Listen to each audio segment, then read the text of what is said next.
47 past the hour. Joining us now, Director of the Organization for Democracy and Freedom in Syria, Ribal Al-Assad, also with us from London. NBC News Chief Global Correspondent Bill Neely. Good to have you both. Now, you are the cousin of the president of Syria, Bashar al-Assad, and you left. Just tell us about your family story. You all fled. Yes, I mean, we left when I was 9 years old. There was an argument between, at that time, between my father and my late uncle, President Hafez al-Assad. My father was trying to promote democracies and, you know, in the Middle East, not just in Syria. He had the first Arab magazine at the time. It was called Al-Fursan, which he started in 1967. There was differences in the party. They split, and it led, you know, to a military standoff between both. And my father fled then to France. Really? And you were just telling me you tried to go back in 1994 at the age of 19, and what happened? Yes, and in 1994 I went back shortly for a few months, and after an argument I had with my cousin that in Damascus, I was coming to study in Boston, and they tried to assassinate me at the Damascus International Airport. And then next day I left to Boston. It didn't work out, and I left to Boston and decided to... You just mentioned that, like, that's incredible. What's the best case, as you see it, for Syria in the coming years? Honestly, I don't see a way out. I'm very pessimistic because we have not been doing anything trying, you know, to improve the situation.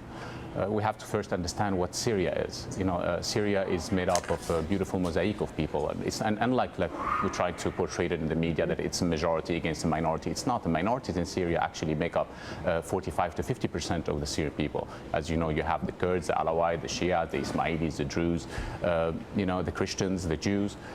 So altogether make up approximately 45 to 50%. And those people need to see that there is a viable alternative. Until now, that you know, they haven't seen that, and we haven't been able to show them that. Why? Because there have been mediators, unfortunately, who do not believe in human rights, who do not share our values, our you know, international values of human rights, democracy, freedom, everything else.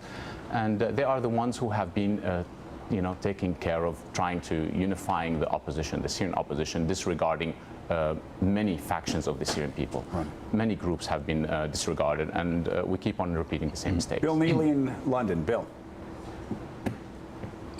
Yes, I must say I would share Mr. Al-Assad's pessimism. I mean, there have been glimmers of hope in the last few days. For example, there's been a ceasefire in the city of Homs, the so-called cockpit of the revolution, but there's no peace there. There have been talks in Riyadh, and interestingly, one of the groups there is a hardline Islamist faction, Ahrar al-Sham.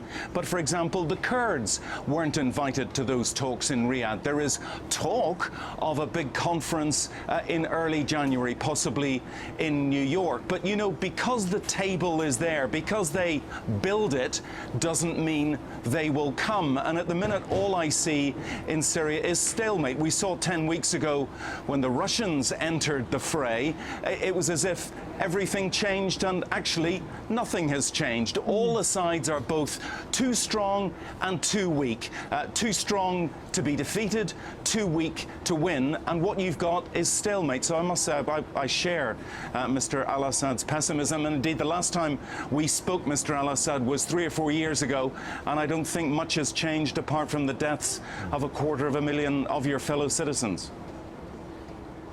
So does Syria get divided at the end? Many people are talking about Iraq needing to be split into three parts. I mean, here we can't even decide. You've got Barack Obama, who said Assad must go, and then you have Ted Cruz, who said it's just none of our business. We can't even make up our minds over here whether there's a way forward with Assad in power. Does Syria get split? I mean, I really hope not. You know, as I said, as long as we keep it, I mean, as long as the Russians are now in Syria, as long as the regime has the support of Iran and Russia, I think it's very difficult for us to come and talk about Bashar al-Assad has to go. Now we have to be pragmatic and look at, you know, and understand what the situation is on the ground.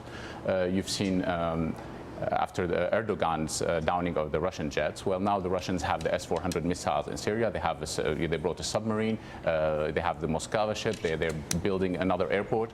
So I think we have to see how things, the facts that we have on the ground. On the other hand, we have not been doing anything, and this is where we should, step in and bring together in a neutral country an opposition that is willing to share our values and sign to it, and they have to commit and sign to it.